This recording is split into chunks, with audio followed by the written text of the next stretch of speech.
안녕하세요. 한양대병원 신경두경부 영상과 신경중재 치료 일을 하고 있는 이영준입니다. 영상의학은 크게 봐서 CT나 MRI와 같은 영상을 판독하는 업무와 각종 시술을 하는 두 가지 일을 하는 분야입니다.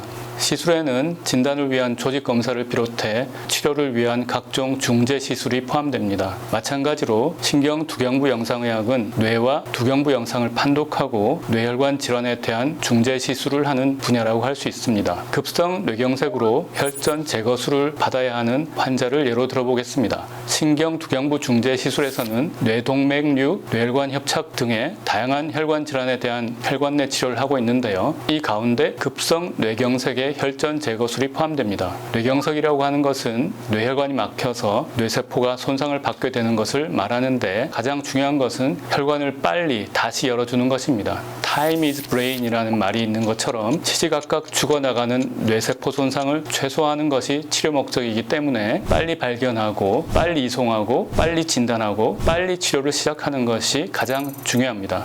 뇌경색 의심 증상이 있는 분이 응급실로 오시면 맨 먼저 뇌 CT를 찍고 바로 이어서 CT NGO라고 하는 혈관 영상을 찍습니다. 혈관이 막힌 것이 확인되면 증상 발생 후 경과 시간과 뇌 CT상에서 나타나는 뇌경색 범위의 크기 등을 기준으로 치료 시작 여부를 결정하게 됩니다. 시간이 너무 많이 경과했거나 CT에서 이미 뇌경색 범위가 너무 넓게 와 있으면 치료 효과를 기대하기 어렵기 때문에 보존적 치료를 하고 증상 발현 6시간 이내이고 뇌경색 범위가 작으면 뇌혈관 재개통을 위한 적극적 치료를 하게 됩니다. 뇌혈관 재개통을 위해서는 크게 두 가지 방법이 있는데 정맥으로 혈전 용해제를 투여해서 혈전을 녹이는 방법과 뇌혈관 내로 카테터를 넣어서 직접 혈전을 끄집어내는 혈전 제거술이 있습니다. 증상 발현 후 3-4시간 이내인 경우에는 혈전 용해제를 투여할 수 있고 이 시간을 넘는 경우에는 혈전 제거술의 대상이 될 수 있는데 최근 혈전 제거술에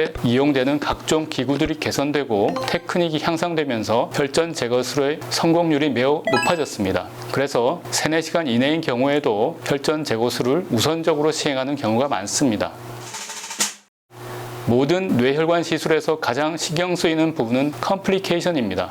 급성 뇌졸중으로 병원에 오신 분들은 대부분 의식이 명료하지 못하기 때문에 대화가 거의 불가능하고 그래서 움직임에 대한 협조가 어려운 경우가 많습니다. 환자가 움직이지 못하도록 결차를 하고 시술을 하지만 심하게 움직이는 환자는 통제가 거의 불가능하기도 합니다. 뇌혈관은 직경이 2-3mm 밖에 안 되는 매우 작은 혈관이기 때문에 조금이라도 움직이면 사고가 생길 위험이 매우 높아집니다. 그래서 움직임이 많은 환자의 경우가 시술 난이도를 높이는 경우 중에 하나라고 볼 수 있습니다. 아까도 말씀드렸듯이 빠르게 발견해서 빠른 치료까지 이어지는 게 가장 중요합니다. 증상을 꼭 기억해 주셔야 하는데요. 미국 뇌졸중학회에서 FAST, FAST라는 단어로 급성 뇌졸중 증상에 대한 홍보를 하고 있습니다. F는 facial drooping, 즉 한쪽 얼굴 마비 증세, A는 arm weakness, 한쪽 팔다리 마비 증세, S는 speech difficulty로 말이 어눌해지는 증세, 마지막으로 T는 time, 시간을 뜻합니다. 한쪽 얼굴이 마비되고 한쪽 팔다리가 마비되고 말이 어눌해지면 fast, 빨리 병원에 가야 한다는 말입니다. 신경중재 시술 이후에는 일상생활로 복귀까지 얼마나 걸리냐고 많이들 궁금해하십니다. 시술 전후에 뇌손상이 얼마나 되었는지 그리고 신경학적 이상이 얼마나 남아있는지에 따라 다를 텐데요. 결과가 좋은 경우는 며칠 내로 퇴원할 수도 있습니다. 다만 뇌경색의 원인이 다양하고 고령의 환자들에서는 다른 기저질환 문제가 함께 있을 수 있기 때문에 이런 문제가 변수가 될 수 있습니다. 회복 후 재발에 대해서도 많이 걱정하시는데요. 뇌경색은 여러 가지 원인이 있는데 그중에 부정맥에 의한 뇌색전증은 부정맥이 조절되지 않으면 다시 발생할 가능성이 매우 높습니다. 뇌혈관 협착이 원인인 경우 역시 협착을 해소하지 않으면 재발할 수 있고 이에 대한 시술이라든지 적절한 약물 복용이 필요합니다.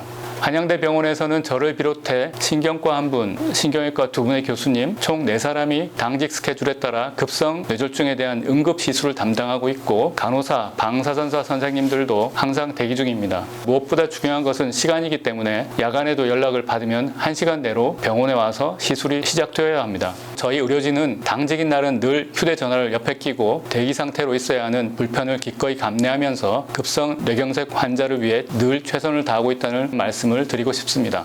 감사합니다.